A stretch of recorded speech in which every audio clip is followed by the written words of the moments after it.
आज की कक्षा में हम दो चीज़ों के बारे में प्रैक्टिकल करके देखने वाले हैं और समझने वाले हैं कि वो क्या है।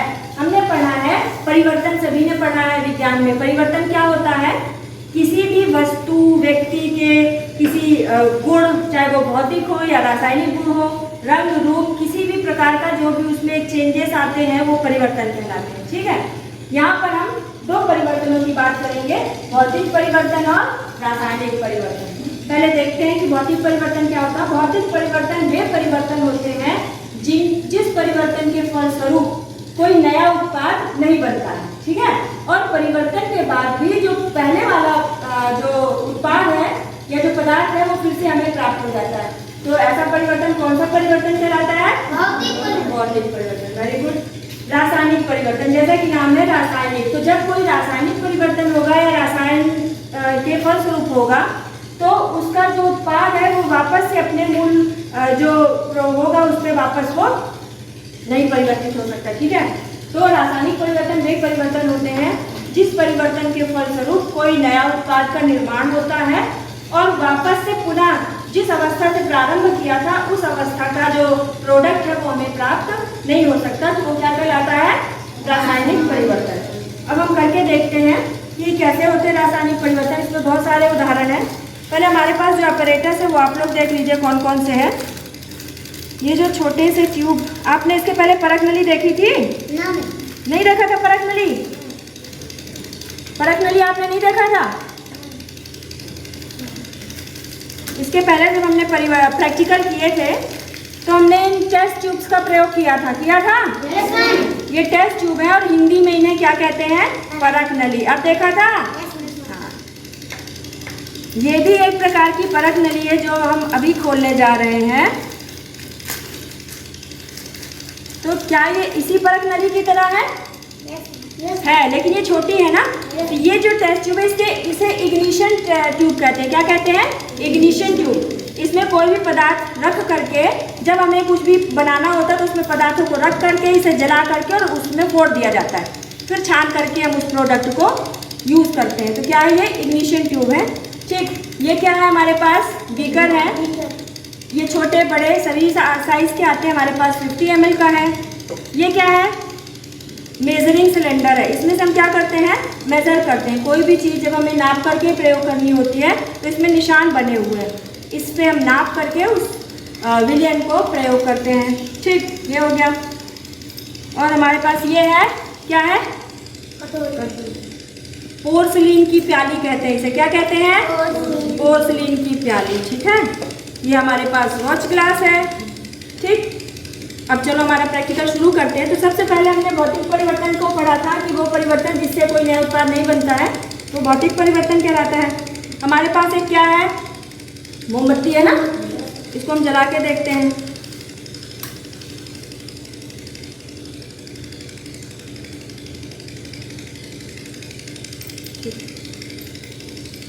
जब तक ये मोमबत्ती जल रही है तब तक हम एक मोमबत्ती को पिघला करके देखते हैं। ठीक,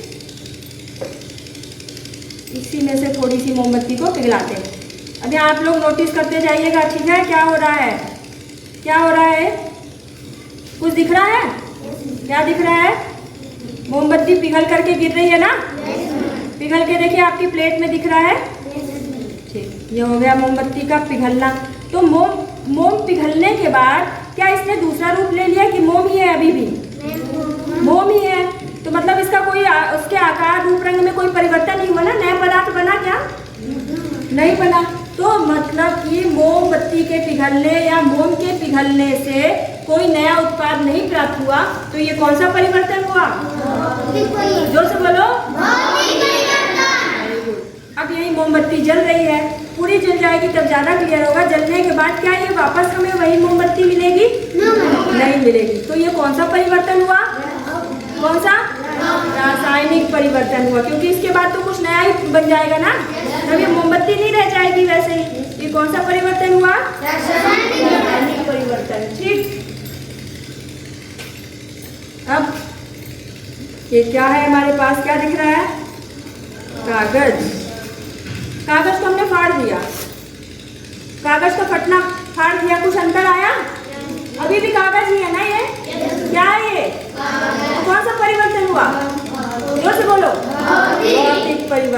लेकिन इसी कागज को यदि हम जला देते हैं, ठीक है, इस तरीके से हम ये पूरा कागज जल गया, अभी और जलने दीजिए, ठीक, जल गया। क्या ये वापस वही कागज है? क्या इसका प्रयोग हम ऐसे ही कर सकते हैं? तो ये कौन सा परिवर्तन हुआ? तो कागज का फटना कौन सा परिवर्तन था? कौन सा परिवर्तन था? भौतिक था। और कागज का जलना कौन सा परिवर्तन हुआ? ठीक, इतना क्लियर हुआ? ठीक, यहाँ पर हमारे पास दूध है, ठीक, दूध में हम पानी मिला देते हैं, ठीक, यहाँ पर हमने इसमें पानी मिला दिया, तो क्या हुआ? कुछ परिवर्तन हुआ? अभी भी दूध है ना, पानी की मात्रा बढ़ गई, तो कुछ परिवर्तन हुआ। कौन सा परिवर्तन हुआ? भौतिक परिवर्तन हुआ। दूध अभी भी दूध है, लेकिन इसी दूध में यदि हम कुछ बूंदे दही की या नींबू की डाल देते हैं तो ये क्या बन जाता है? दही। क्या बन गया? दही। तो क्या दही से वापस हम दूध प्राप्त कर सकते हैं? तो परिवर्तित हो गया इसका रूप रंग ना। तो ये कौन सा परिवर्तन हुआ? कौन सा परिवर्तन हुआ? रासायनिक परिवर्तन हुआ। क्लियर हुआ? ठीक, इसको बुझा दिया जाए। ठीक, अब हमारे पास एक नींबू है, ठीक, इस नींबू को हम काट के देखते हैं। नींबू को हमने पेड़ से तोड़ा, कुछ परिवर्तन हुआ। कौन सा परिवर्तन हुआ? नींबू तभी भी नींबू है तोड़ने के बाद भी, तो कौन सा परिवर्तन हुआ? भौतिक परिवर्तन। अब नींबू को यदि हम काटेंगे, ठीक है, हमने नींबू को काट लिया, काटने के बाद कोई परिवर्तन हुआ? अभी भी नींबू है ना, कौन सा परिवर्तन हुआ? अब इसी नींबू को हम निचोड़ करके देखते हैं, ठीक, इसमें देखते हैं, नींबू को निचोड़ दिया, कुछ परिवर्तन हुआ? अभी भी रस है ना, तो क्या सा परिवर्तन हुआ?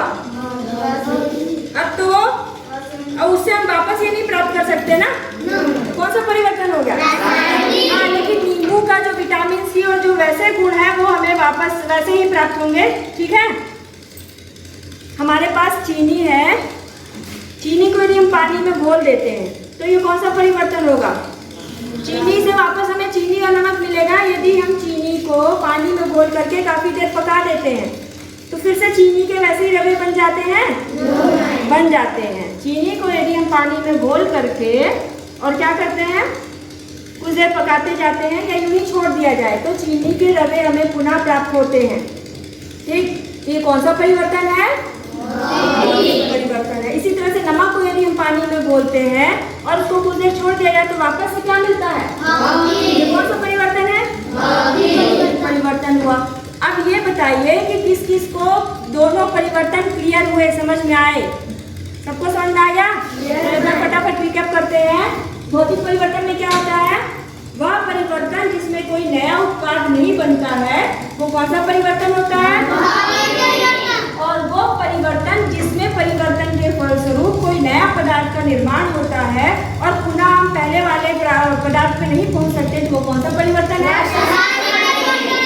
कौन कौन से उदाहरण देखे थे? पेपर का घटना कौन सा परिवर्तन था? पेपर को जला दिया, कौन सा परिवर्तन हो गया? मोमबत्ती को जलाया, कौन सा परिवर्तन हुआ? पिघलाना, मोम का पिघलना कौन सा परिवर्तन था? भौतिक परिवर्तन था, ठीक है। दूध से दही का जमना, दही से क्या वापस दूध मिलेगा? कौन सा हो गया परिवर्तन? रासायनिक। और चीनी या नमक को हम पानी में घोल दें तो कौन सा परिवर्तन होगा? परिवर्तन, क्योंकि वापस हमें फिर से वो मिल जाता है, ठीक। नींबू का पेड़ से तोड़ना या किसी भी फल का पेड़ से तोड़ना कौन सा परिवर्तन है? लेकिन जब उसे काट दिया जाता है, जैसे आम का पकना, आम का पकना कौन सा परिवर्तन है? रासायनिक, क्योंकि वापस हमें कच्चा आम नहीं मिलेगा ना वो, ठीक। तो क्लियर हुआ इतना? चलिए, थैंक यू।